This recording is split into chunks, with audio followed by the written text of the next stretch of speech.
এখন আপনাদের সামনে পবিত্র কোরআন থেকে আলোচনা পেশ করবেন হযরত মাওলানা মুফতি আব্দুল্লাহ নাদুরি সাহেব ঢাকা। হযরতকে ওনার মহামূল্যবান আলোচনা পেশ করার জন্য মাহফিল কমিটির পক্ষ থেকে সবিনয় অনুরোধ করছি।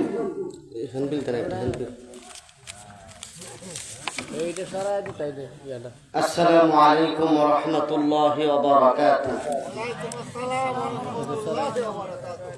إن الحمد لله نحمده ونستعينه ونستغفره ونؤمن به ونتوكل عليه ونعوذ بالله من شرور أنفسنا ومن سيئات أعمالنا.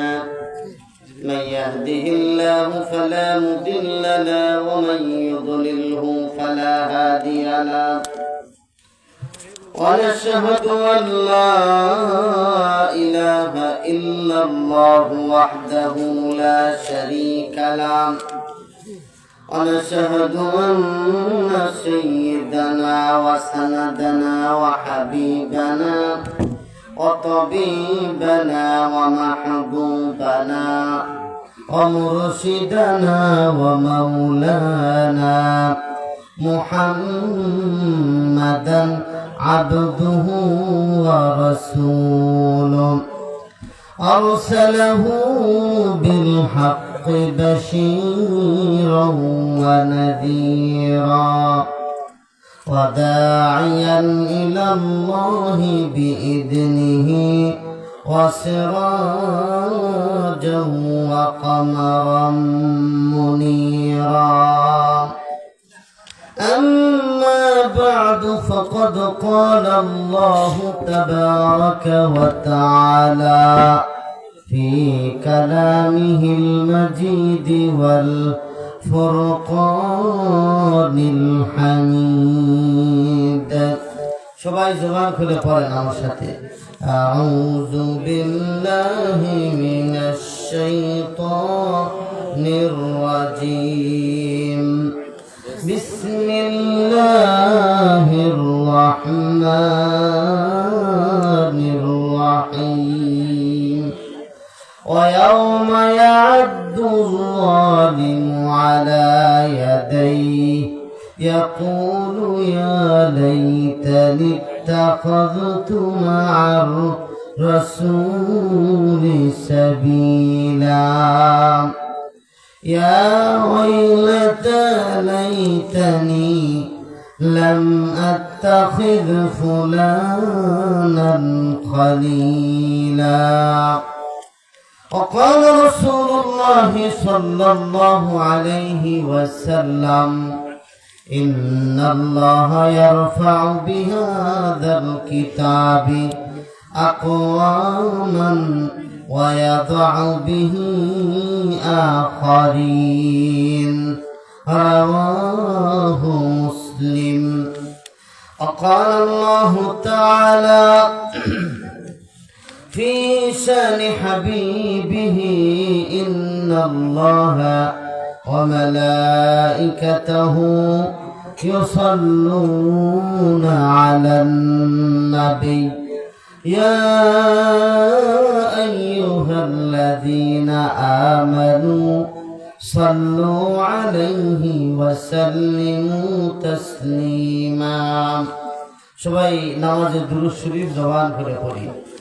اللهم صل على محمد وعلى آل محمد كما صليت على إبراهيم وعلى آل إبراهيم إنك حميد مجيد.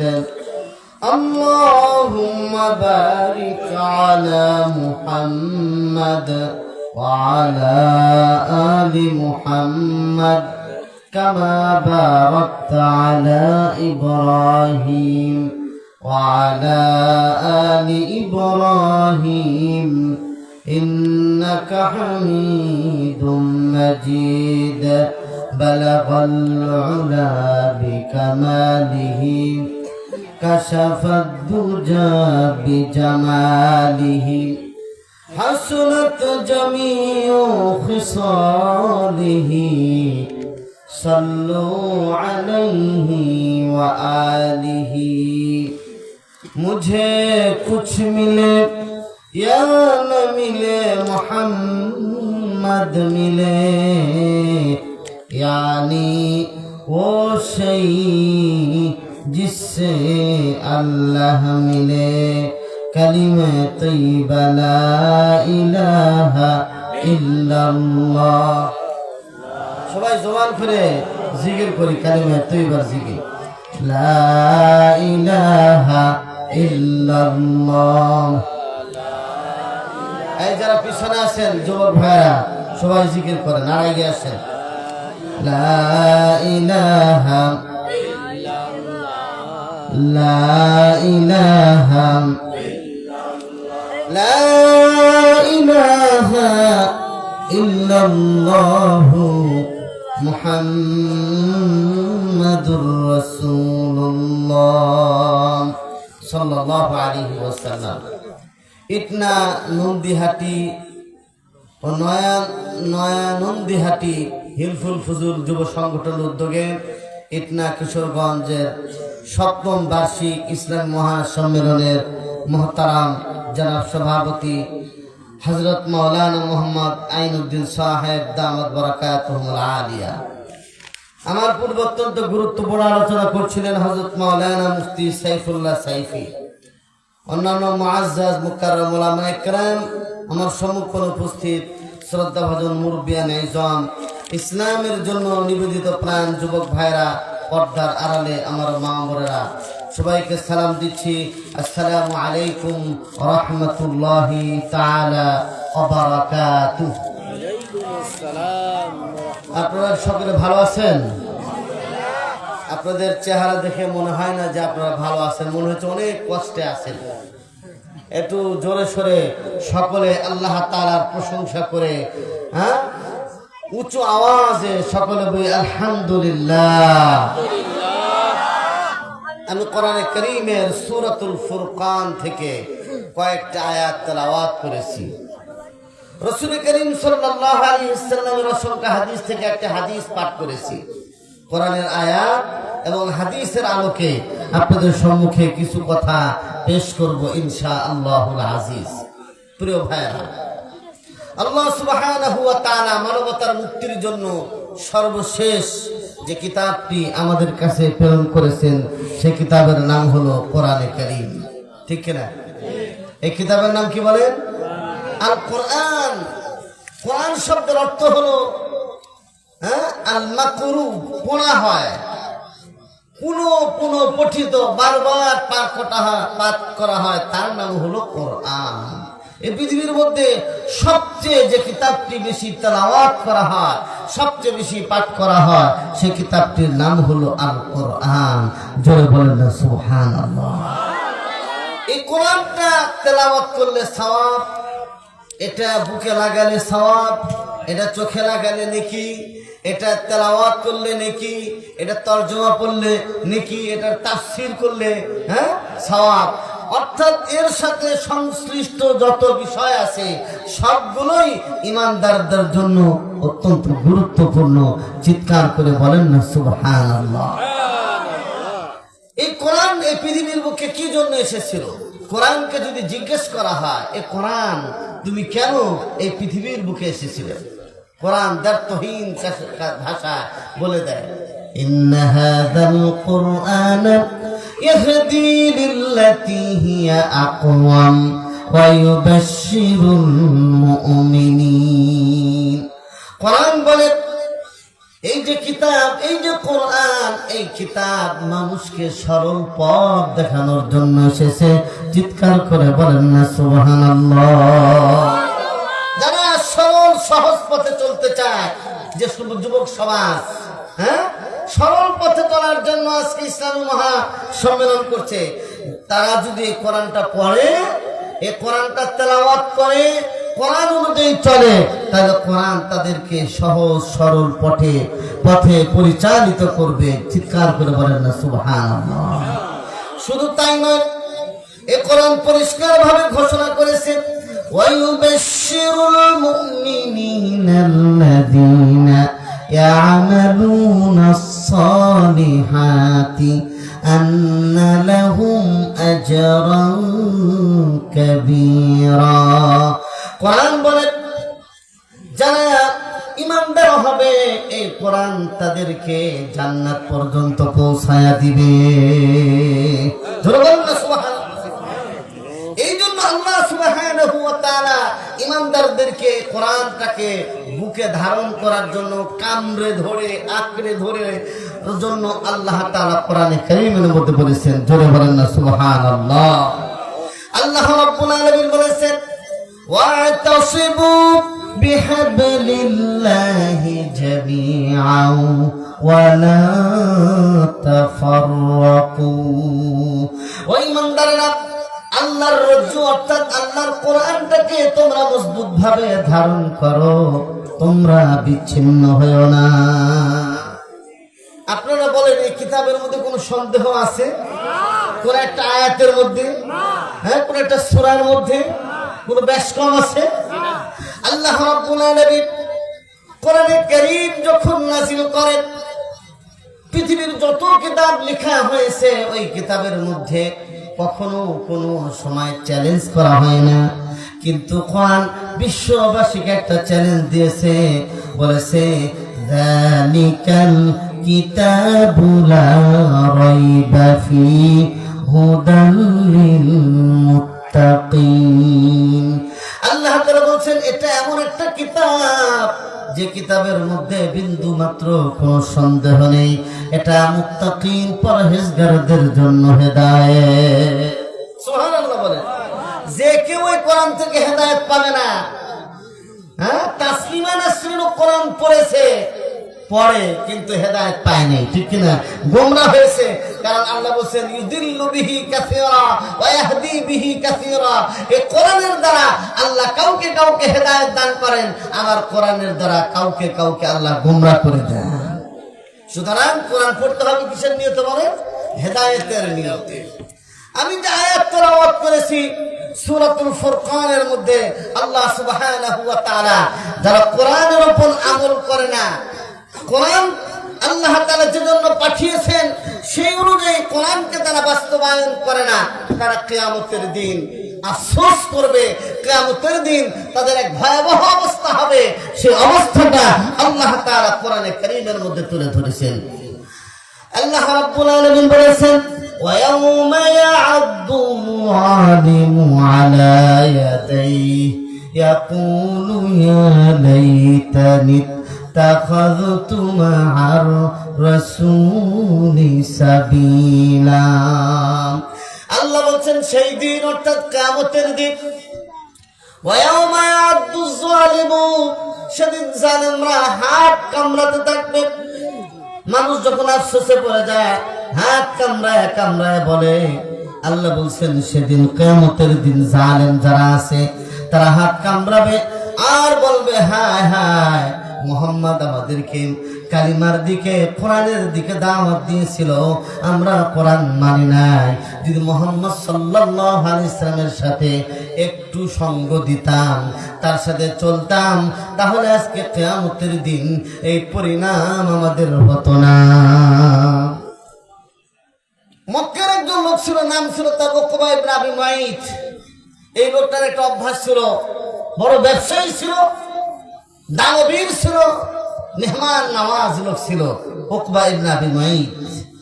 এই উকবা ইবনে আবি মুআইত যখনই কোনো এরকম মার্কেট করে আসতো, এরকম ব্যবসা বাণিজ্য করে আসতো, লাভ হতো, তখন এলাকার লোকদেরকে সে দাওয়াত খাওয়াতো। এই দাওয়াতের পুরো এলাকাবাসীকে একসাথে করে মেজবানি খাওয়াতো। ওই মেজবানি খাওয়াতে গিয়ে আল্লাহর নবী বিশ্ব নবী মুহাম্মদ সাল্লাল্লাহু আলাইহি সাল্লামকে দাওয়াত দিল। বলল, মুহাম্মদ তুমি আমাদের মক্কার মধ্যে ভালো মানুষ, সবচেয়ে সেরা মানুষ, তোমার মতো উত্তম ব্যবহার, তোমার মতো সুন্দর চরিত্র মক্কার মধ্যে একটা মানুষেরও নাই, সুতরাং তোমাকে আমার এই মেজবানিতে দাওয়াত। আল্লাহর নবী দাওয়াত কবুল করলেন, চলে গেলেন। যখন খাবার পরিবেশন করা হলো, সবার সামনে যখন খাবার খাবার খাওয়া শুরু হবে, কিন্তু আল্লাহর নবী বিশ্ব নবী মুহাম্মদুর রাসূলুল্লাহ সাল্লাল্লাহু আলাইহি ওয়াসাল্লাম খাবার খান না, বরং উকবা ইবনে আবি মুঈতকে লক্ষ্য করে বলে, ও উকবা, ততক্ষণ পর্যন্ত তোমার খাবার আমি গ্রহণ করব না যতক্ষণ না তুমি আমার উপর ঈমান আনবে। যতক্ষণ না তুমি কালিমা পড়বে ততক্ষণ পর্যন্ত আমি তোমার খাবার গ্রহণ করব না। সব মানুষ তার দিকে তাকিয়ে আছে, মুহাম্মদ সাল্লাল্লাহু আলাইহি ওয়াসাল্লাম কেন খাবার খায় না? উকবা ইবনে আবি মুঈত চিন্তা করলো, হ্যাঁ, মুহাম্মদ সাল্লাল্লাহু আলাইহি ওয়াসাল্লামের মতো লোক যদি আজকে আমার খাবার না খেয়ে উঠিয়ে যায়, তাহলে তো আমার আর ইজ্জত থাকবে না, আমার ইজ্জত শেষ হয়ে যাবে। এই জন্য সকলকে দেখানোর জন্য উকবা ইবনে আবি মুঈত সবার সামনে পড়লো, লা ইলাহা ইল্লাল্লাহু মুহাম্মাদুর রাসূলুল্লাহ। কালিমা পড়ে সবার সামনে সে ইসলাম গ্রহণের এক ঘোষণা দিয়ে দিল। সবাই বলেন সুবহানাল্লাহ। কিন্তু এই খবরটা তার এক ঘনিষ্ঠ বন্ধু ছিল আবু জাহাল। আবু জাহাল শুনতে পারলো যে উকবা ইবনে আবি মুঈত মুহাম্মদ সাল্লাল্লাহু আলাইহি ওয়াসাল্লামের সামনে ইসলাম গ্রহণ করেছে। এই জন্য সে দৌড়া আসলো, এসে বলল, উকবা, তুমি নাকি শুনেছি মুসলমান হয়ে গেছো, সুতরাং আমার সাথে আর তোমার বাণিজ্যিক কোনো সম্পর্ক থাকবে না, আমার সাথে তোমার বন্ধুত্ব নষ্ট হয়ে গেছে। সুতরাং বন্ধুত্ব যদি নবায়ন করতে চাও, তাহলে মুহাম্মদ সাল্লাল্লাহু আলাইহি ওয়াসাল্লামকে তার মুখে থুতু মারতে হবে, মুহাম্মদ সাল্লাল্লাহু আলাইহি ওয়াসাল্লামের কাছে কালিমা ফেরত দিয়ে আসতে হবে, তাহলে তোমার সাথে আমার সম্পর্ক থাকবে, এছাড়া তোমার সাথে পুরা আরববাসীর সম্পর্ক ছিন্ন হয়ে যাবে। উকবা ইবনে আবি মুঈত চিন্তা করলো, আবু জাহালের মতো নেতা যদি আমার পক্ষে না থাকে, এই নেতা যদি আমার সঙ্গ না দেয়, তাহলে তো আমি ব্যবসা বাণিজ্য করতে পারবো না। এই জন্য উকবা ইবনে আবি মুঈত কপাল পোড়া, সে আল্লাহর নবীর কাছে গেল, গিয়ে নবীর কাছে বলল, মুহাম্মদ, আমি তোমার কালিমা তোমাকে ফেরত দিয়ে দিলাম। আর নবীর চেহারার মধ্যে থুতু মারলো। জোরে জোরে বলেন না নাউযুবিল্লাহ। এই কপাল পোড়া আমার আপনার নবীর চেহারায় থুতু মেরেছে, অথচ নবীর গায়ে মশামাছি পড়া পর্যন্ত নিষেধ ছিল, সেই নবীর মুখের মধ্যে থুতু মারলো। এই জন্য উকবা ইবনে আবি মুঈত কিয়ামতের দিন আফসোস করবে, হ্যাঁ আল্লাহ, হ্যাঁ আমার মাবুদ, ওই দিন যে মুহাম্মদ সাল্লাল্লাহু আলাইহি ওয়াসাল্লাম আমাকে কালিমার দাওয়াত দিয়েছিল, ইসলামের দাওয়াত দিয়েছিল, আমি যদি ইসলাম কবুল করে মুহাম্মাদের সাথে জীবনটা কাটিয়ে দিতাম, তাহলে আজকে আমার এত কষ্ট হতো না, আজকে আমি লাঞ্ছনার শিকার হতাম না, আজকে আমি জাহান্নামী হতাম না। এই জন্য যারা কোরআন বুঝে জানে কিন্তু কোরআনের উপর আমল করে না, তাদের ভয়াবহ পরিণাম কিয়ামতের দিন হবে। ঠিক কিনা বলেন? হ্যাঁ, এই জন্য দরকার হলো কোরআন অনুযায়ী আমল করা, কোরআনকে মজবুত করে ধরা, কোরআন অনুযায়ী নিজের জীবনটাকে পরিচালনা করা। আর কোরআন অনুযায়ী যদি জীবন চালায়, তাহলে সে জান্নাতের পথ পেয়ে যায়। চিৎকার করে বলেন না সুবহানাল্লাহ। আজকে মুসলমানদের কাছে এই কোরআন আছে, কিন্তু কোরআনের উপর আমল নাই। ঠিক কিনা? কোরআন শুধু সকালবেলা কেউ কেউ আছে তেলাওয়াত করে, কিন্তু এই কোরআনের মধ্যে আল্লাহ সুবহানাহু ওয়া তাআলা কি বলেছেন এটা কোনোদিন পড়েও না, হ্যাঁ, কোনোদিন তেলাওয়াতও করে না, কোনোদিন এর তরজমাও করে না, এর ব্যাখ্যাটাও পড়ে না। এই অবস্থা আজকে মুসলমানদের। ঠিক কিনা?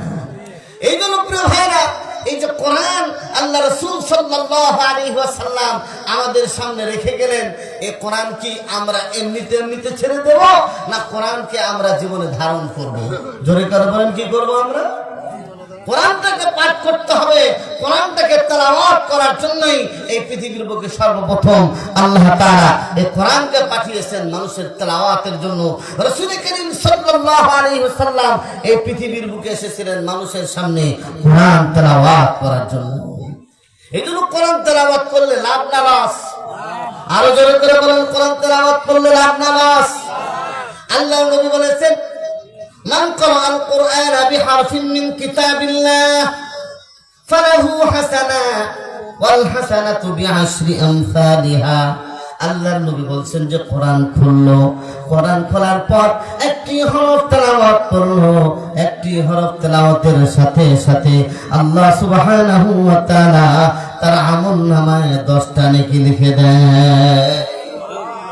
সুতরাং আলিফ লাম মিম এটা যদি কেউ তেলাওয়াত করে সকালবেলায় ফজর নামাজের পরে সূরাতুল বাকারা তেলাওয়াত করে শুরু করে দিল, আলিফ লাম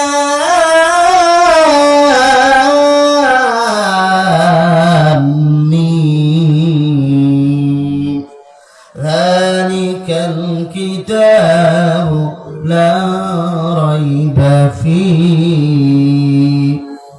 আলিফ লাম মিম আল্লাহ রাসূল বলেন এই আলিফ লাম এর মিম একসাথে হরফে মুকাত্তাআত খন্ড খন্ড হরফ, এটা একটা হরফ নয়।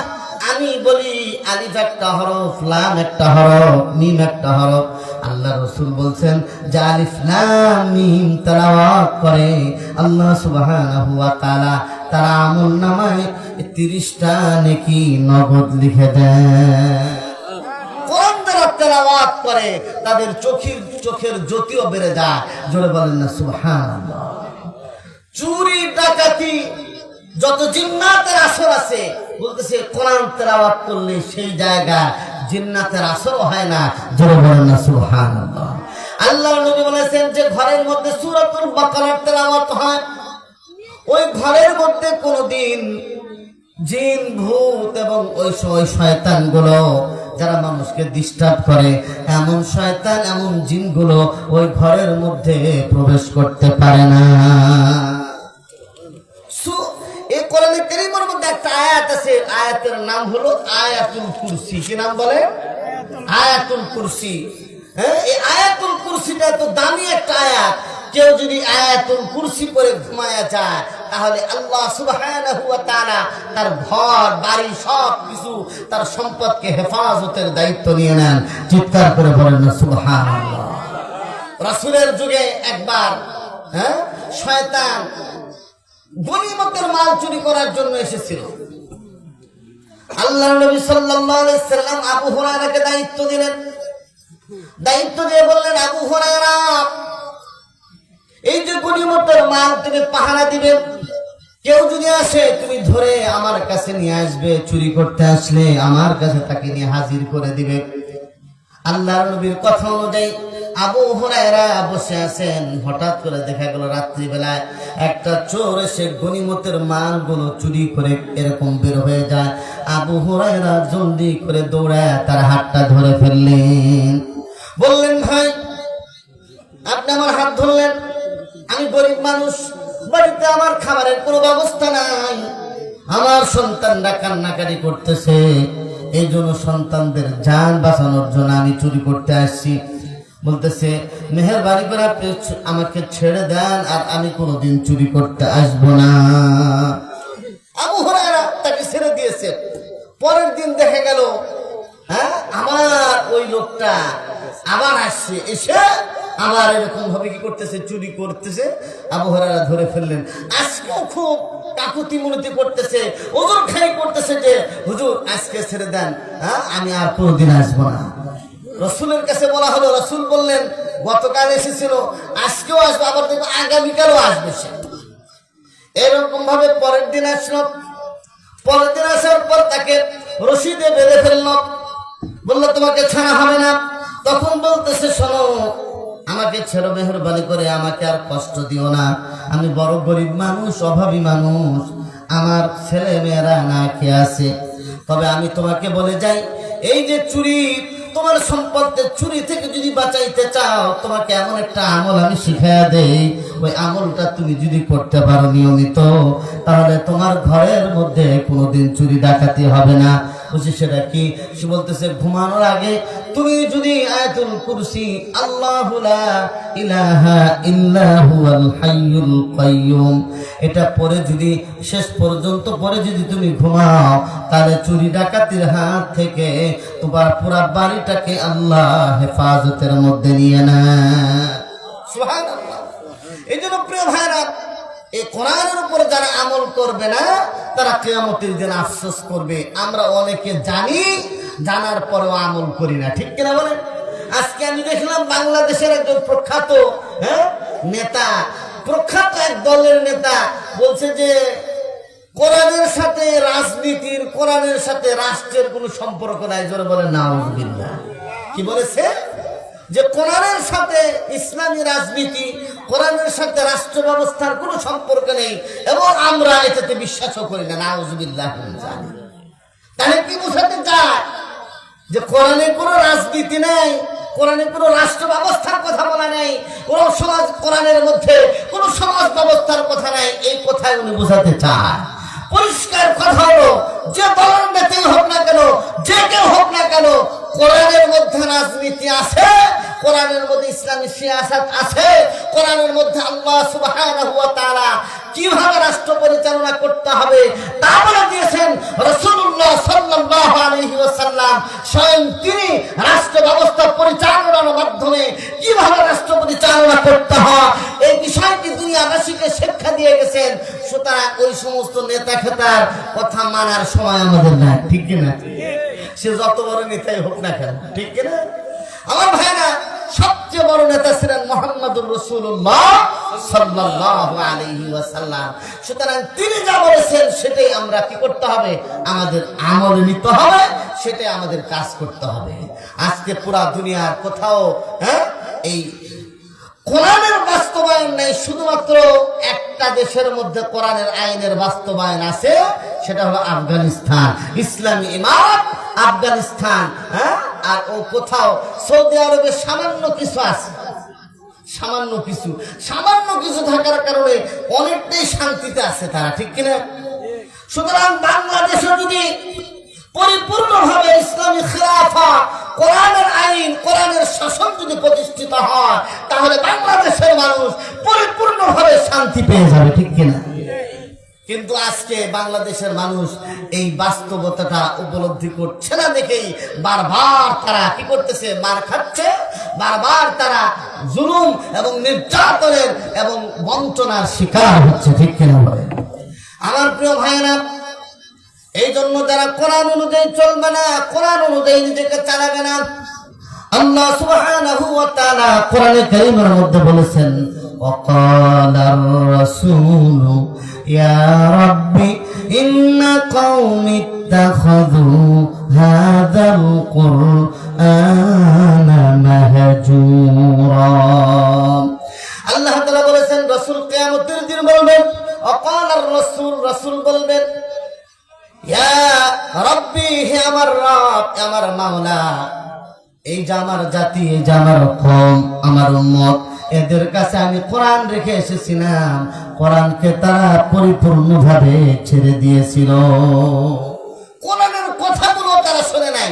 আজকে ওয়াজ মাহফিল, এই জায়গায় যদি আজকে নাচ গানের ব্যবস্থা করা হতো, যাত্রার ব্যবস্থা করা হতো, রাত ভর যদি এই ব্যবস্থা করা হতো, তাহলে যুবকের অভাব ছিল না, ঠিক কিনা বলেন? কিন্তু আজকে অনেক যুবক এই মাহফিলের মধ্যে নাই, তারা ঘোরাঘুরি করতেছে, ঠিক কিনা বলেন? আমার প্রিয় ভাইরা, এই জন্য ওই কোরআনকে যারা ছেড়ে দিবে তাদের পরিণাম কিন্তু ভয়াবহ হবে। এই জন্য আমি আপনাদেরকে বলতে চাই, নিজে কোরআন পড়েন আর সন্তানকে কোরআন শিক্ষা দেন, নিজে জাহান্নাম থেকে বাঁচেন আর সন্তানকে জাহান্নাম থেকে বাঁচানোর চেষ্টা করেন। আমার পূর্বে মাওলানা সাইফুল্লাহ সাইফি বলেছেন, সন্তানকে কোরআন শিক্ষা দেওয়ার কথা বলেছেন, কোরআনের হক বলো, সন্তানের কি হক তা বলেছেন। আমার প্রিয় ভাইরা, আল্লাহ সুবহানাহু ওয়া তাআলা কোরআনে কারীমের মধ্যে বলেছেন, ইয়া আইয়ুহাল্লাযীনা আমানু কু আনফুসাকুম ওয়া আহলিকুম নারা। হে ঈমানদারেরা, তোমরা নিজেরা জাহান্নাম থেকে বাঁচো, তোমাদের পরিবার পরিজনকে জাহান্নাম থেকে বাঁচাও। এক নম্বরে নিজে বাঁচতে হবে। কি বাঁচতে হবে? নিজে জাহান্নাম থেকে বাঁচা আর সন্তানকে, পরিবার পরিজনকে জাহান্নাম থেকে বাঁচানো। আজকে আমার ভাই নামাজ পড়ে না, আমার বোন নামাজ পড়ে না, আমার স্ত্রী নামাজ পড়ে না, আমার প্রতিবেশী নামাজ পড়ে না, আমার এলাকার নামাজ পড়ে না। আজকে সবাই আল্লাহর নাফরমানি করে বেড়াচ্ছে, ঠিক কিনা বলেন? নাচ গানের মধ্যে আজকে আজকে পুরো সমাজ, যুব সমাজ তারা ব্যস্ত হয়ে গেছে, ঠিক কিনা বলে? আমার প্রিয় ভাইরা,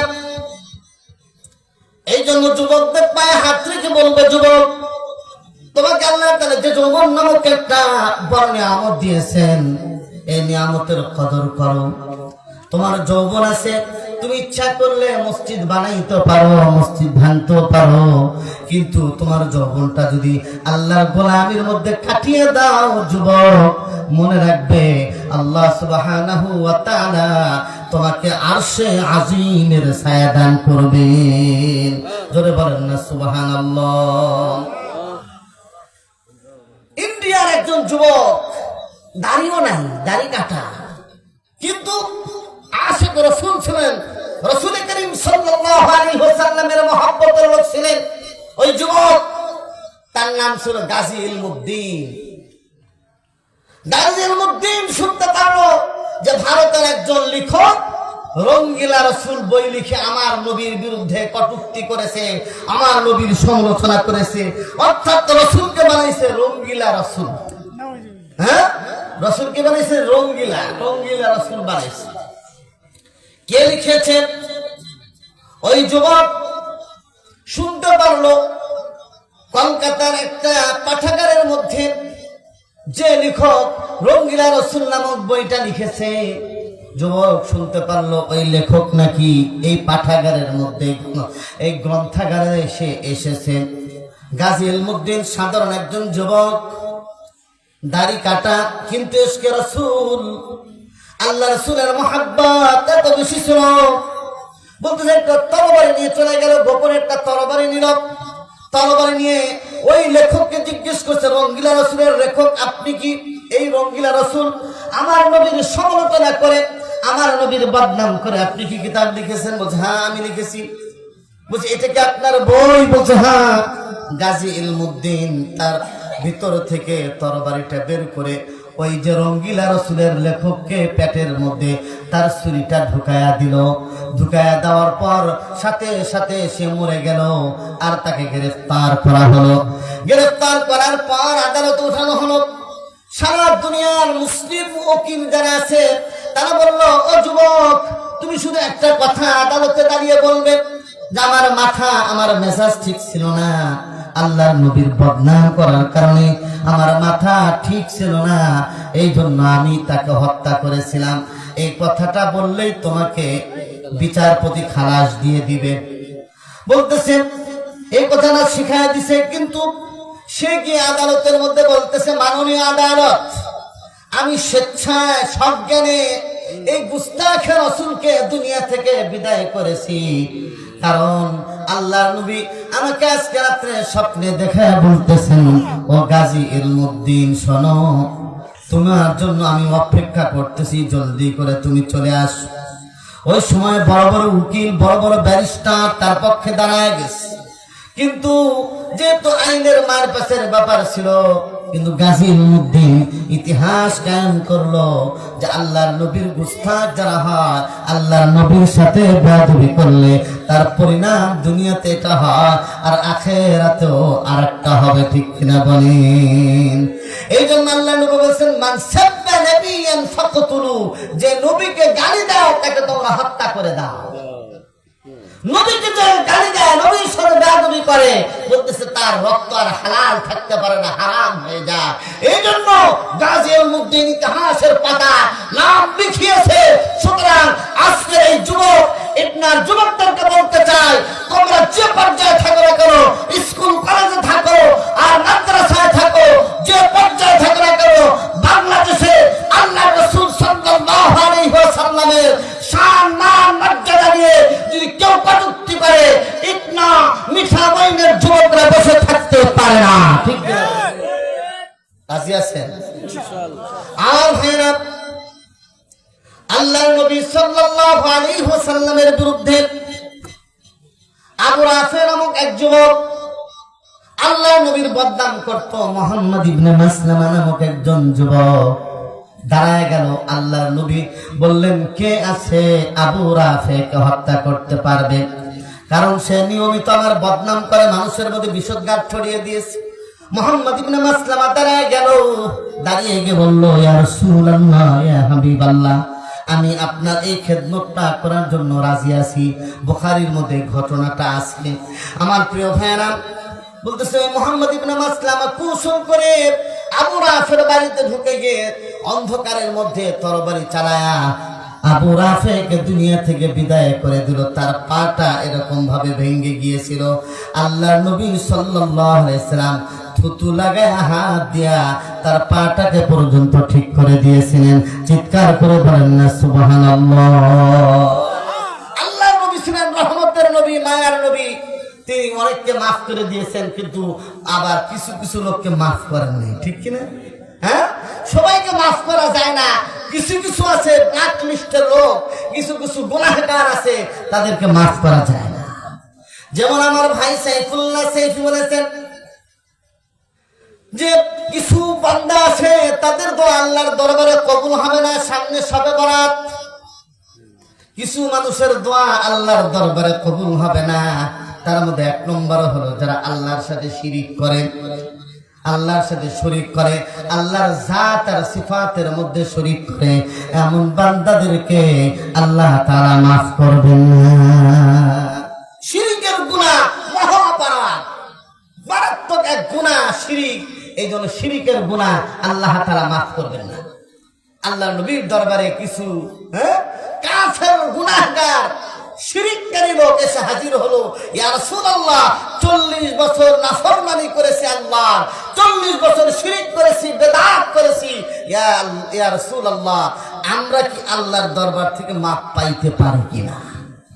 আল্লাহ রাব্বুল আলামিন সাথে সাথে আয়াত নাযিল করে দিলেন, قل يا عبادي الذين أسرفوا على أنفسهم لا تقنطوا من رحمة الله।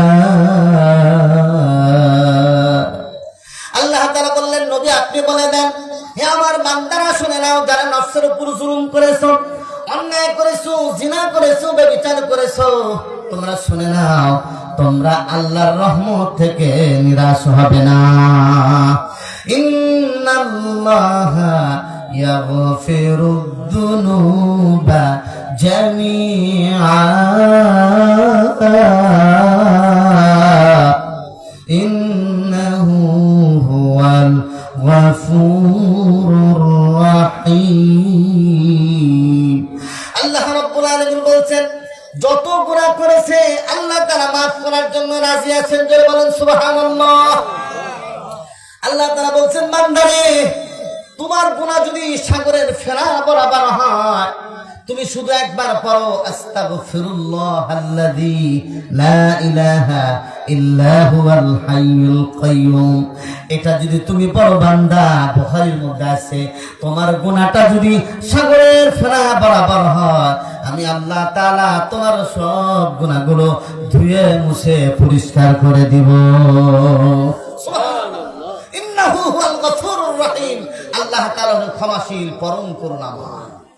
আমার ভাইরা, এক মূর্তি পূজক সারা জীবন শুধু সনাম সনাম মূর্তি মূর্তি করতে করতে তার জীবনটা কাটিয়ে দিয়েছে।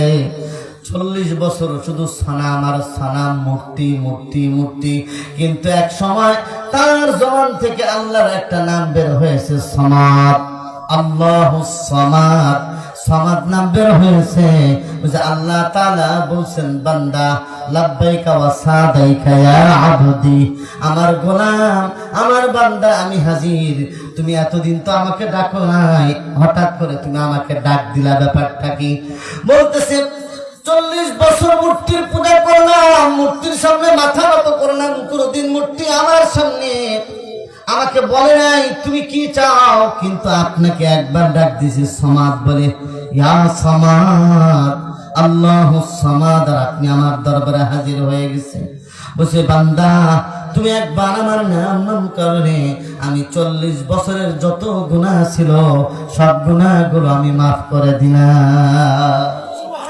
এই জন্য যুবক, গুনাহ করে হতাশ হওয়া যাবে না। হতাশ হওয়া এটা হলো আরেকটা কবিরা গুনাহ। এটা আরেকটা কি? কবিরা গুনাহ। মদিনার এক যুবক, সে তার এক অভ্যাস ছিল কাফন চুরির অভ্যাস। কি চুরির অভ্যাস? কাফন চুরির অভ্যাস। আমার ভাইরা, এক যুবক ছিল মদিনার এক সুন্দরী নারীর প্রতি আশেক ছিল, কিন্তু জীবনে কোনোদিন ওই সুন্দরী নারীর সাথে কথাবার্তা বলার সুযোগ পায় নাই, তার সান্নিধ্যে যাইতে পারে নাই, তার কাছাকাছি হইতে পারে নাই। জীবনে বড় আফসোস যে তার কাছাকাছি হইতে পারলাম না, তার সাথে মিলন করতে পারলাম না।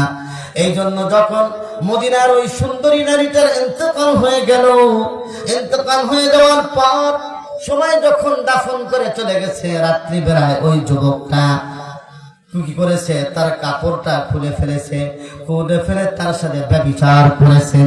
তখন ওই নারীটা উঠে বলতেছে, ও বেয়াদব উস্তাদ, তুমি মরে যাওয়ার পর তুমি আমাকে নাপাক করে দিলে।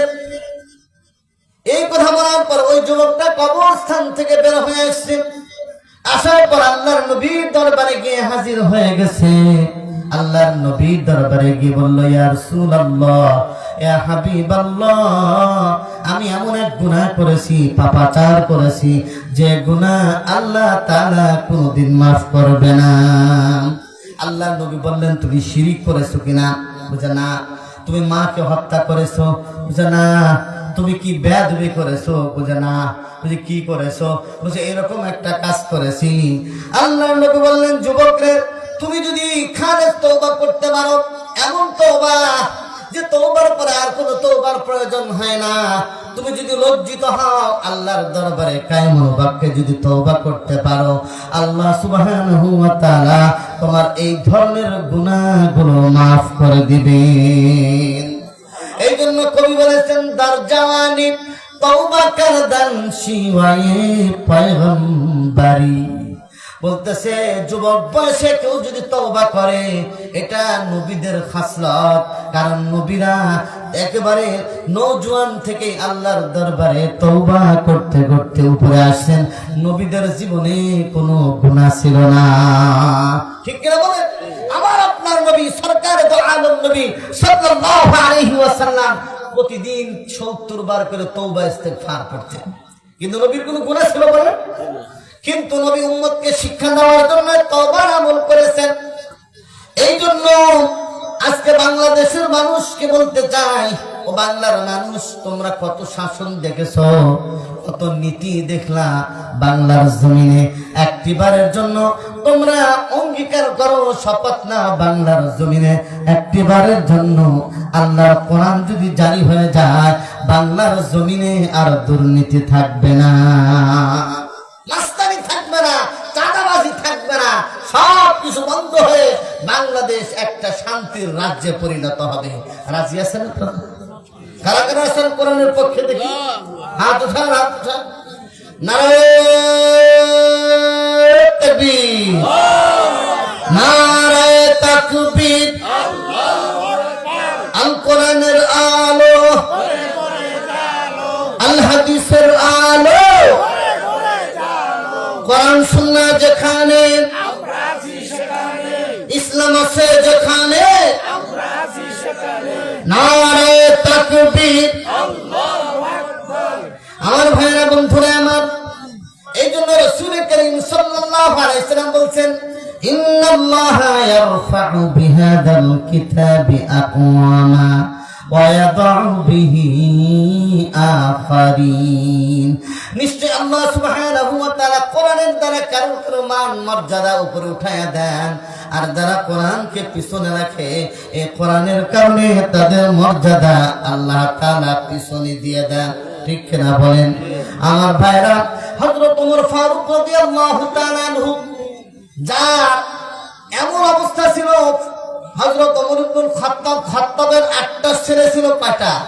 8টা সন্তান। কিন্তু 8টা সন্তানের মধ্যে সবচেয়ে অকর্মা সন্তান ছিল হযরত ওমর। কিন্তু আল্লাহর নবীর সোহবতে এসে, আল্লাহর নবীর সান্নিধ্যে এসে, আল্লাহর নবীর খেদমতের উসিলায় এমন অবস্থা হয়েছিল হযরত ওমরের, যে ওমর যখন অর্ধ দুনিয়ার বাদশা হলেন, উটের ওপর বসে থেকে কাঁদতেন, হায় হায় আমার বাবা আফসোস করত, আমাকে একটা উট চড়ানোর জন্য মরুভূমির মধ্যে পাঠাইতো, কিন্তু মরুভূমির মধ্যে ওই উটটার পেট ভরতো না। কি করতো না? পেট ভরতো না। বাবা গালিগুলোজ করতো, কথাবার্তা বলতো বিভিন্ন ধরনের, আমাকে বিভিন্ন ধরনের ডিস্টার্বমূলক কথাবার্তা বলতো। কিন্তু আল্লাহ সুবহানাহু ওয়া তাআলা ইসলাম গ্রহণ করার কারণে এমন এক দৌলত আমাকে দিয়েছেন। আল্লাহ তাআলা আমাকে শুধু আজকে উটের পাহারাদার বানান নাই সারা দুনিয়ার, বরং অর্ধ দুনিয়ার পাহারাদার আল্লাহ সুবহানাহু ওয়া তাআলা আমাকে বানিয়ে দিয়েছেন। জোরে জোরে বলেন না সুবহানাল্লাহ। আজ বুঝি কেন বলেছিলেন শেষ পয়গম্বর আমার পরে নবী হতো যদি কেউ হতো সে এক ওমর। লাউ কানা বাদি নবিয়্যুন লাকানা উমর। নবীজি বলেছেন আমার পরে যদি কেউ নবী হতো ওমর হতো। কিন্তু আল্লাহর নবীর পরে কোন নবী আসবে নাকি বলেন? আরো জোরে করে বলেন, আসবে? নবী শেষ নবী, আখিরুজ জামানার নবী। নবীজি নিজেই বলে গেছেন আনা খাতামুন নবিয়্যিন লা নাবিয়্যা বাদি, আমি সর্বশেষ নবী, আমার পরে আর কোন নবী আসবে না। চিৎকার করে বলেন না সুবহানাল্লাহ। আল্লাহর নবী সাল্লাল্লাহু আলাইহি ওয়াসাল্লামের একটা প্রিয় সন্তান ছিল, পালক ছেলে ছিল, নাম ছিল যায়েদ ইবনে হারেস। কিন্তু নবী তাকে এত বেশি মহব্বত করতেন, এত বেশি ভালোবাসতেন যে লোকেরা তাকে যায়েদ ইবনে মুহাম্মদ বলে ডাকা শুরু করে দিল। আমার প্রিয় ভাইয়েরা, আল্লাহর নবী মহব্বত করে যায়েদকে ওই আরবের একটা সম্ভ্রান্ত গোত্রের মেয়ের সাথে বিবাহ পড়ায়া দিলেন, কিন্তু বিবাহটা টিকে নাই, বনি বনা হয় নাই। এই জন্য আল্লাহর নবী সাল্লাল্লাহু আলাইহি সাল্লামকে আল্লাহ তাআলা আসমানের মধ্যে বিবাহ পড়ায়া দিয়েছেন। চিৎকার করে বলেন না সুবহানাল্লাহ। আল্লাহর নবী যখন জয়নব বিনতে জাহাশ একে বিবাহ করলেন, তো যায়েদের সাথে যে মেয়েটা ছিল সেই মেয়েটার সাথে যখন রাসূলের বিবাহ হয়ে গেল, মক্কার লোকেরা বলা শুরু করে দিল, দেখো মুহাম্মদ নিজের সন্তানের স্ত্রীকে বিবাহ করেছে। নিজের সন্তানের স্ত্রীকে বিবাহ করা কি জায়েজ বলেন? কিন্তু যায়েদ নবীর কোনো সন্তান নয়, তার বাবা ছিল হারেস, তার বাবা, তার সন্তান হলো যায়েদ। কিন্তু নবী মহব্বত করতেন এবং খাদিজা রাদিয়াল্লাহু তাআলা আনহা রাসূলের খেদমতের জন্য দুইটি দাস নিয়ে এসেছিলেন। তার মধ্যে একটা ছিল যায়েদ আর আরেকটা ছিল অন্য আরেকটা ছেলে। বলতেছে রাসূল যায়েদকে পছন্দ করলেন, কিন্তু যায়েদকে খুব মহব্বত করতেন। এই জন্য মক্কার লোকেরা তাকে মুহাম্মদ, যায়েদ ইবনে মুহাম্মদ বলতো, মুহাম্মাদের ছেলে। কিন্তু পালক ছেলে কোনোদিন আসল ছেলে হয় না, পালক ছেলে কোনোদিন আসল ছেলে হয় না। কিন্তু লোকেরা এই ধরনের বদনাম ছড়ায় দিল। তখন আল্লাহ তাআলা কোরআনে কারীমের মধ্যে আয়াত নাযিল করে দিলেন। আল্লাহ রাব্বুল আলামিন বললেন, মা কানা মুহাম্মাদুন আবা আহাদিন মির রিজালিকুম ওয়ালাকিন রাসূলুল্লাহ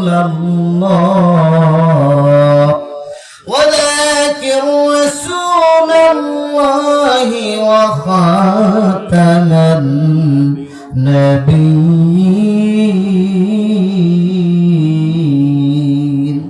আল্লাহ তাআলা বলেন, মুহাম্মদ সাল্লাল্লাহু আলাইহি ওয়াসাল্লাম তোমাদের পুরো পুরুষের পিতা নন, অর্থাৎ যায়েদের পিতা মুহাম্মদ নন।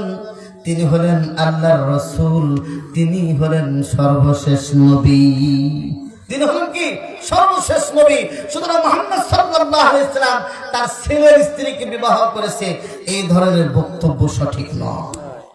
এই জন্য আপনি কিছু বলেন না, বললে সমস্যা হচ্ছে আমার প্রিয় ভাইয়েরা।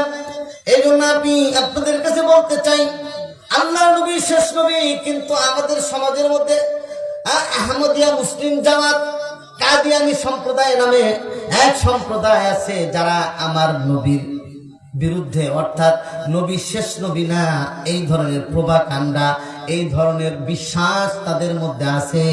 তারা বাংলাদেশের বহু মানুষকে বহু এলাকায়, গরিব এলাকায় গিয়ে টাকা পয়সা দিয়ে তাদেরকে বিভিন্ন প্রলোভন দিয়ে তারা কাদিয়ানি বানাচ্ছে। ঠিক কিনা বলেন?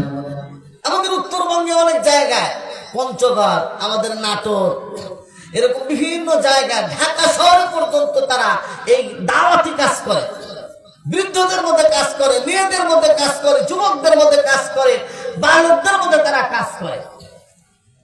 তারা যুবকদেরকে চাকরির প্রলোভন দেয় যে তোমরা যদি আমাদের এই কাদিয়ানি এই মতবাদে বিশ্বাসী হও তাহলে তোমাকে অমুক বিশ্ববিদ্যালয়ে চাকরি দেওয়া হবে, তোমাকে আমেরিকা নিয়ে যাওয়া হবে, তোমাকে লন্ডনে নিয়ে যাওয়া হবে, অমুক জায়গায় তোমার পড়ার ব্যবস্থা করা হবে। নাউজুবিল্লাহ।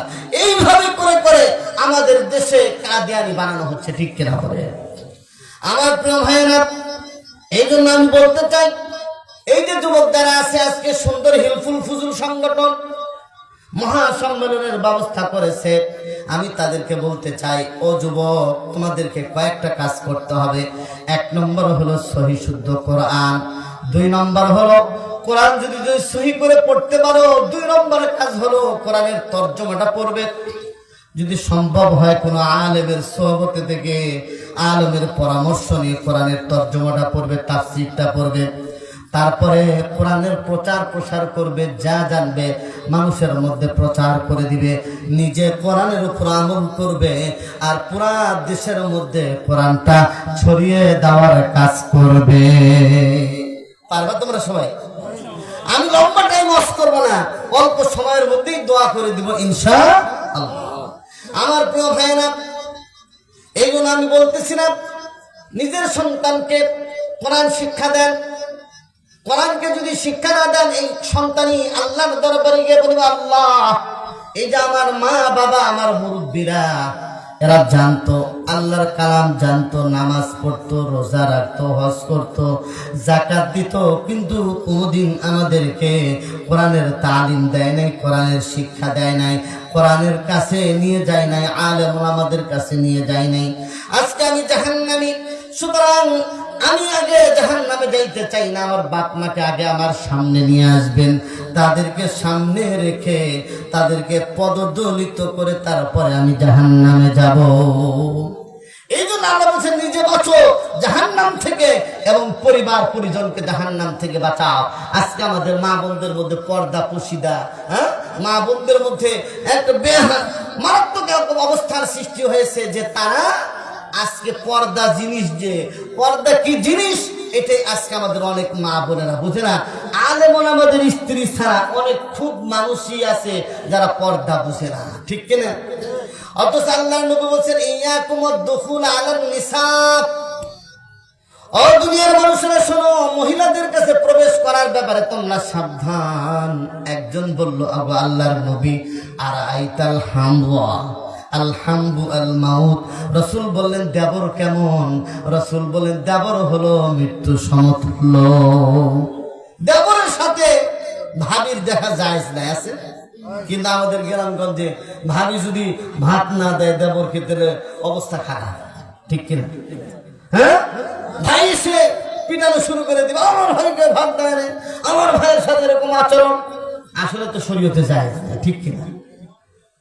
আমার ভাইয়েরা, এই জন্য ইসলামী শরীয়তের মধ্যে কোনো বাসায় প্রবেশ করতে হলে আগে অনুমতি নিতে হবে। এমনিতে ঢুকে যাওয়া যাবে না কোনো বাসার মধ্যে। আল্লাহ রাব্বুল আলামিন বলেছেন, ইয়া আইয়ুহাল্লাযীনা আমানু লা তাদখুলু বুয়ুতান গায়রা বুয়ুতিকুম হাত্তা তাস্তানিসু ওয়া তুসাল্লিমু আলা আহলিহা। ওই ইমানদাররা, কোন মুসলমান কোন অন্যের কোন বাড়িতে অনুমতি ছাড়া প্রবেশ করতে পারবে না। অনুমতি দাও, সালাম দাও, তারপরে ঘরে প্রবেশ করো। এমনিতে ঢুকে গেল, সালাম দেওয়া নাই, জিজ্ঞাসা করা নাই, অনুমতি নেই, বাস আস্তে করে ঢুকে গেল। এর দ্বারা সমস্যা হয় কিনা বলেন? সমস্যা হয়। আর আজকের নারীরা তো এমন অবস্থা, চুল খুলে, মুখ খুলে, হাত খুলে, পা খুলে তারা আজকে বের হচ্ছে এমন ভাবে যেমন হচ্ছে যে মুসলিম নারী, যে এটা বোঝার কোন কায়দা নাই, ঠিক কিনা? এই জন্য মাওলানা সাইফুল্লাহ সাদি বলেছেন, এর কারণে অনেকে আজকে পরকীয়ায় জড়িত হচ্ছে, পরকীয়ার মধ্যে লিপ্ত হচ্ছে। যদিও গ্রামগঞ্জে কম, শহরে একটু বেশি, ঠিক কিনা? আমার ভাইয়েরা, এই জন্য আল্লাহ রাব্বুল আলামিন কোরআনে কারীমের মধ্যে বলেন, وقرن في بيوتكن ولا تبرجن تبرج الجاهلية الأولى ও নবীর স্ত্রীরা, ও মুসলিমরা, ঘরের মধ্যে অবস্থান করো। বোঝা গেল নারীদের জন্য ঘরটা হলো কর্মস্থল, নারীদের জন্য ঘরটাই হলো বড়, ঘরটাই হলো তাদের কাজকর্মের জায়গা। জাহিলিয়াতের মধ্যে নারীরা অঙ্গভঙ্গি করে বের হতো, সেভাবে তোমরা বের হয় না। নারীদেরকে কয়েকটা ওয়াজ করেছেন আল্লাহ। আকিমুস সালাত, তোমরা নামাজ কায়েম করো। ওয়া আতিনাজ যাকাত, যাকাত দাও। ওয়া আতিনাল্লাহ ওয়া রাসূলা, আল্লাহ এবং তার রাসূলের আনুগত্য করো। এটা কেন দিয়েছে পর্দার বিধান? অপবিত্রতাকে, সমাজ থেকে নোংরামিকে দূর করার জন্য আল্লাহ সুবহানাহু ওয়া তাআলা এই পর্দার বিধান দিয়েছেন। পর্দার বিধান কোনো সুন্নত নফল নয়, বরং পর্দার বিধানটা হলো ওয়াজিব, ঠিক কিনা? হ্যাঁ, ওয়াজিব। সুতরাং মা বোনদেরকে আমি বলতে চাই যে তোমরা হলো আয়েশা, খাদিজা, ফাতেমা রাদিয়াল্লাহু তাআলা আনহার উত্তরসূরি। সুতরাং তোমাদেরকে ঘর থেকে বের না হয়ে যতদূর সম্ভব তোমরা ঘরের মধ্যে কাজকর্ম করবে। প্রয়োজনে তোমরা বের হতে পারবে বোরখা পরে, হিজাব পরে, প্রয়োজনে তোমরা বের হতে পারবে, প্রয়োজন ছাড়া বের হওয়ার দরকার নেই। আম্মা জান ফাতেমা রাদিয়াল্লাহু তাআলা আনহা যখন তার ইন্তেকাল হয়ে যাবে, ইন্তেকালের আগে স্বামীকে বলতেছে, প্রাণের স্বামী আলী, শোনো, আমি যখন মারা যাব, মারা গেলে এলানের প্রয়োজন নেই, সামান্য এলান দিয়ে আমাকে গোসল করায়া আমাকে দাফন দিয়ে দিবে। কারণ দুনিয়ার কোনো মানুষকে আমি কোনোদিন এই চেহারাটা দেখাই নাই, আমার হাত দেখাই নাই, আমার পা দেখাই নাই, কোনো কিছু চেহারার কোনো অংশ দুনিয়ার কোনো মানুষ কোনোদিন আমার দেখতে পারে নাই। সুতরাং আমি মরে যাওয়ার পর আমি কত বড় ছিলাম, আমি কি লম্বা ছিলাম না খাটো ছিলাম, আমি কি মোটা ছিলাম না সরু ছিলাম, দুনিয়ার কোন মানুষ যেন বুঝতে না পারে। আমাকে এরকম ভাবে এত প্রচারের প্রয়োজন নেই, অল্প ভাবে অল্প প্রচারের মাধ্যমে আমাকে দাফন করে দিবে। এটা তোমার প্রতি আমার বড় ওসিয়ত। এই ফাতেমা রাদিয়াল্লাহু তাআলা আনহাকে যখন কবরের মধ্যে রাখা হয়, রাখার সময় যে সাহাবীরা ছিলেন তখন বলতেছিল, কবরের মাটি শোনো, তোমার মধ্যে কাকে রাখতেছি জানো তুমি? ইনি হলেন সাইয়্যিদুল আম্বিয়া ওয়াল মুরসালিন, খাতামুন নবিয়্যিন, মুহাম্মদ সাল্লাল্লাহু আলাইহি ইসলামের কন্যা, নবী নন্দিনী। ও কবরের মাটি, ফাতেমার সাথে বেয়াদবি করবি না। বলতেছে, কবরের মাটি শোনো, তোমার মধ্যে কাকে রেখে যাচ্ছি তুমি কে জানো? তোমার মধ্যে রেখে যাচ্ছি যিনি হলেন আসাদুল্লাহুল খালিদ, যিনি হলেন সমস্ত কাফের বেদিনদের বিরুদ্ধে বাঘ সমতুল্য, সে সাইয়্যিদুনা আলীর স্ত্রীকে তোমার মধ্যে রেখে যাচ্ছি, বেয়াদবি করবি না। ও কবরের মাটি, তোমার মধ্যে কাকে রাখছি তুমি জানো? সাইয়্যিদা শাবাবি আহলিল জান্নাহ, জান্নাতের যুবকদের সরদার হাসান হুসাইনের মাকে রেখে যাচ্ছি। ও কবরের মাটি, বেয়াদবি করবি না। ওই গভীর রাত্রিতে যখন দাফন করা হচ্ছিল, কবর থেকে একটা গায়েবী আওয়াজ আসছিল, জোরে বলেন না সুবহানাল্লাহ। কি আওয়াজ? বলতেছিল, ও ব্যক্তি শোনো, আমি মুহাম্মদ সাল্লাল্লাহু আলাইহি ওয়াসাল্লামের মেয়ে বুঝি না, আমি আলীর স্ত্রী বুঝি না, হাসান হুসাইনের মা বুঝি না। আমল যদি ভালো হয় তাহলে ভালো ব্যবহার করব, আর আমল যদি খারাপ হয় তাহলে তার সাথে খারাপ আচরণ হবে। সুতরাং চেহারা বড় ব্যাপার নয়, সুন্দর চেহারা বড় বংশ, টাকাওয়ালা কোনো ব্যাপার নয়। আল্লাহ নবী বলছেন, ইন্নাল্লাহা লা ইয়ানজুরু ইলা সুওয়ারিকুম ওয়া আমওয়ালিকুম ওয়ালাকিন ইয়ানজুরু ইলা কুলুবিকুম ওয়া আমালিকুম। আল্লাহ তাআলা তোমাদের চেহারার দিকে তাকায় না, তোমাদের মালের দিকে তাকান না, আল্লাহ তাআলা তোমাদের মনের দিকে তাকান। হ্যাঁ, তোমাদের আমলের দিকে তাকান, আমলটা কেমন। সুতরাং নার্সের বেটা, শেখ সাহেবের বেটা, অমুকের কন্যা, এই জন্য মা ছাড় দেওয়া হবে, ব্যাপারটা তা নয়। আল্লাহ নবী পরিষ্কার করে গেছেন, আরবের ওপর অনারবের কোনো কি নেই, কোনো ফজিলত নেই, কালোর ওপর সাদার কোনো ফজিলত নেই, কারোর ওপর কোনো ফজিলত নেই। ইন্না আক্রামাকুম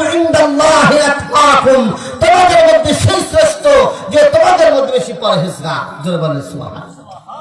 যে গুনাহ থেকে বেশি বাঁচবে সে আল্লাহ তাআলার প্রিয় বান্দা, সে বড় বুজুর্গ, সে বড় আল্লাহর ওলি।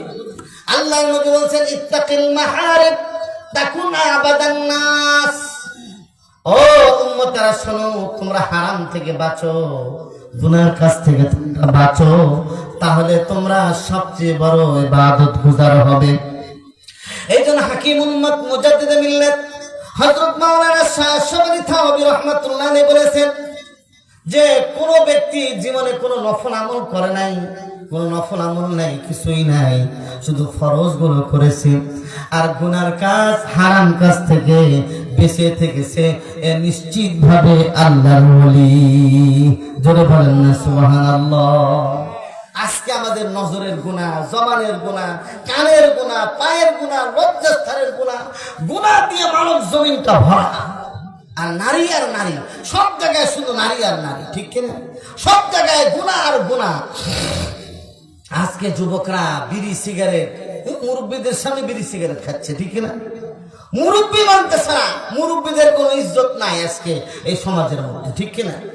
আল্লাহর নবী সাল্লাল্লাহু আলাইহি ওয়াসাল্লাম বলেছেন, কোন যুবক যদি কোন মুরব্বীকে এই কারণে ইজ্জত করে, সম্মান করে যে তার দাড়িটা পেকে গেছে, বুড়া হয়ে গেছে, আল্লাহ সুবহানাহু ওয়া তাআলা তার জন্য এমন লোক নিযুক্ত করে দিবেন যে বুড়া, সে যখন বুড়া হয়ে যাবে তখন তাকেও লোকেরা ইজ্জত করবে।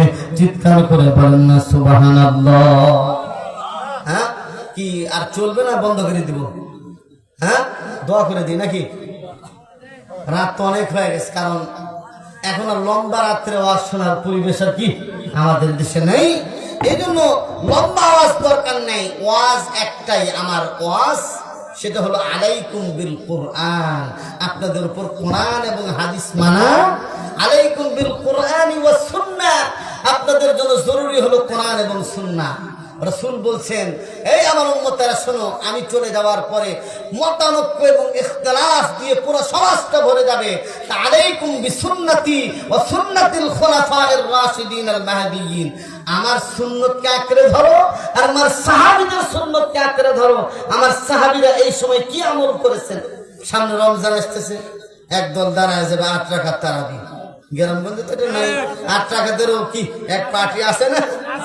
অত সাহাবীদের আমল, তাবিদের আমল ছিল 20 রাকাত তারাবি। কয় রাকাত? 20 রাকাত তারাবির আমল ছিল। এটা সাহাবীদের আমল, হযরত ওমর রাদিয়াল্লাহু তাআলার আমল। কিন্তু ওমরের মতো ব্যক্তিকেও কিছু কিছু লোকেরা বলে ওমরও বেদাতি। নাউজুবিল্লাহ, ওমরকে কি বানায়? বেদাতি বানায়। আল্লাহ হেফাজত করুক, তাদেরকে সহি বুঝদান করুক, বলেন আমিন।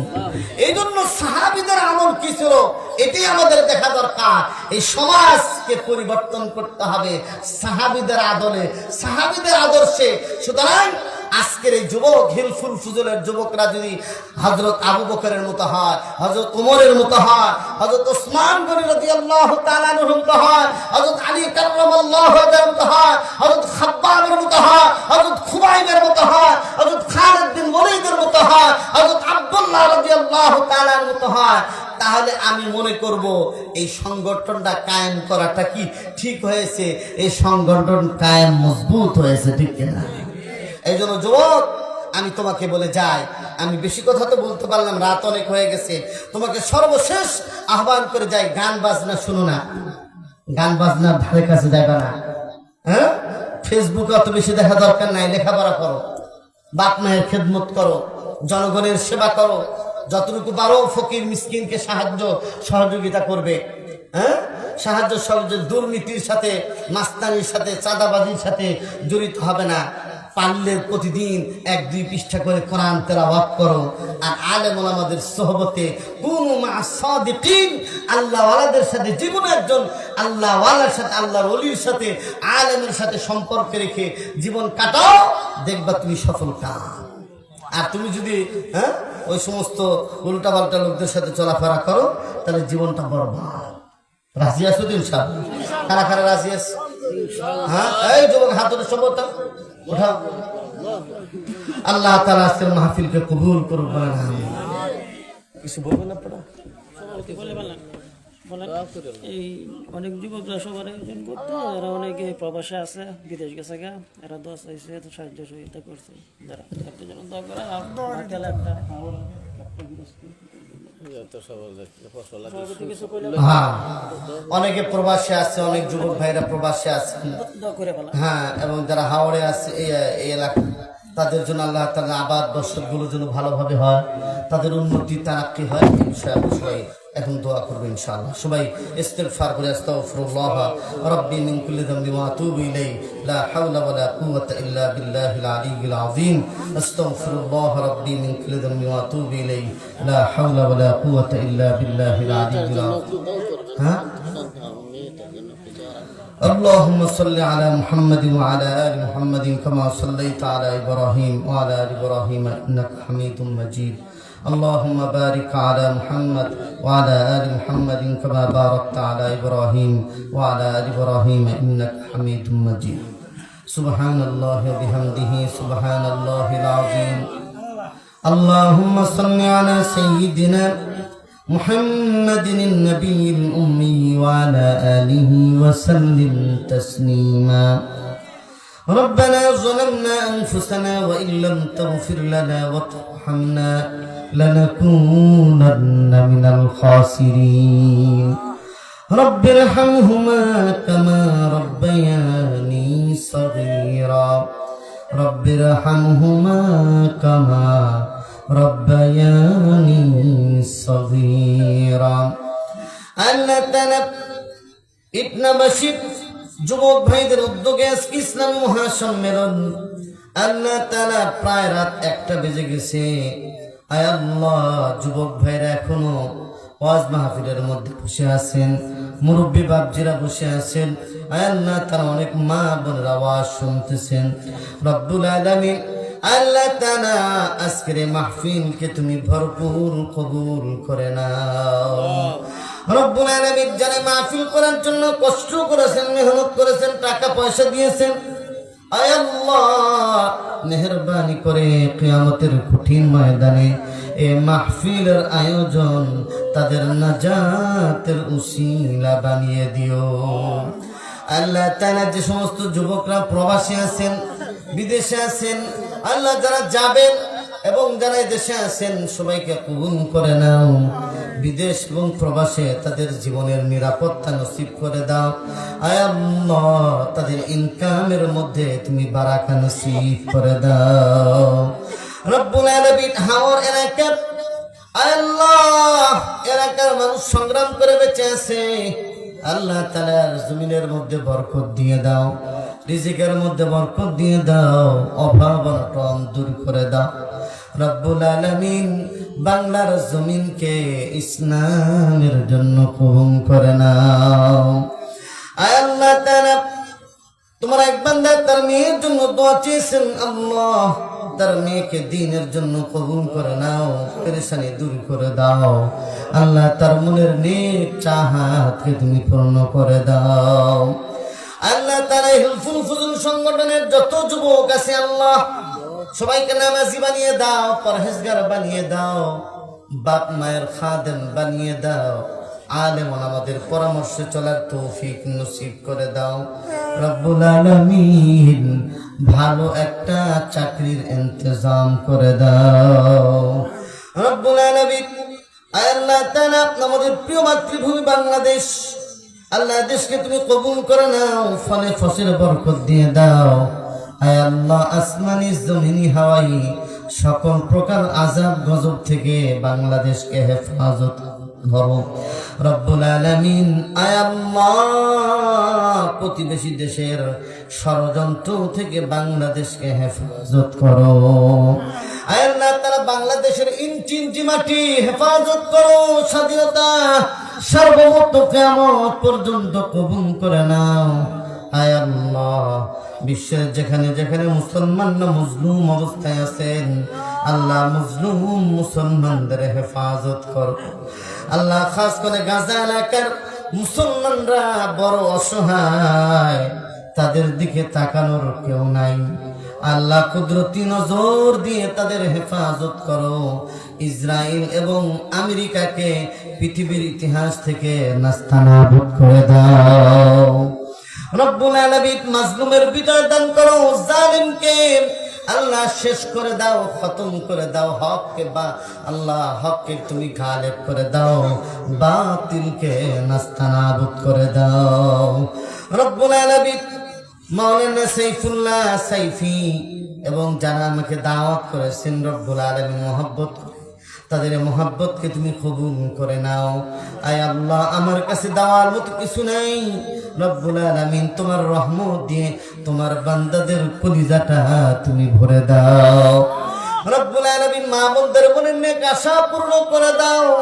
আয় আল্লাহ, এখানে যারা হাত তুলছে একজন বান্দাকেও মক্কা মদিনার জিয়ারত না করায়া মৃত্যু দিও না। ইহরামের কাপড় না পরায়া কাফনের কাপড় পরায় না। না আমেরিকা না লন্ডন সে हो उम्फत, हमें मस्ते मदीना कर खुदाया। न जापान न जर्मन से हो निस्बत, हमें उशाक़े काबा कर खुदाया। बुजुर्गी नहीं हमको जरूरत, गुलाम अपना बना हमको खुदाया। गुनाहों की कश्ती डुबा दे खुदाया, तू दरियाए रहमत बहा दे खुदाया। हर तरफ से हो के हम खारो तबाह, आ पड़े अब तेरे दर पर या इलाह। बुजुर्गी नहीं हमको जरूरत, गुलाम अपना बना हमको खुदाया। अंदरी दम कज़बदन जानम बरी, आज जहाँ बानूर ईमानम बरी। আয় আল্লাহ তাআলা, এলাকার মধ্যে যত মানুষ মৃত্যুবরণ করেছেন, কবরের মধ্যে গেছেন, আল্লাহ আজকের মাহফিলের সকল সওয়াব তাদের রূহে পৌঁছিয়ে দাও। তাদের কবর আযাবকে মাফ করে দাও, কবরগুলোকে জান্নাতের টুকরা বানিয়ে দাও। মাওলা মেহেরবান, আমাদের সন্তানদেরকে কবুল করে নাও, সন্তানদেরকে দিনদার পরহেজগার বানিয়ে দাও। রব্বুল আলামিন, যা চাইলাম কল্যাণ কর নসিব করে দাও, আর যা চাইতে পারি নাই আমাদের জন্য প্রয়োজন, আমাদের জন্য কল্যাণ কর, তা আমাদের নসিব করে দাও। রব্বানা তাকাব্বাল মিন্না ইন্নাকা আনতাস সামিউল আলিম, وتب علينا إنك أنت التواب الرحيم. سبحان ربك رب العزة عما يصفون، وسلام على المرسلين، والحمد لله رب العالمين. آمين آمين. মৌতের কানে আমাদের সকলের জমানে জারি করে দিও মধুর কালিমা লা ইলাহা ইল্লাল্লাহু মুহাম্মাদুর রাসূলুল্লাহ সাল্লাল্লাহু আলাইহি ওয়াসাল্লাম।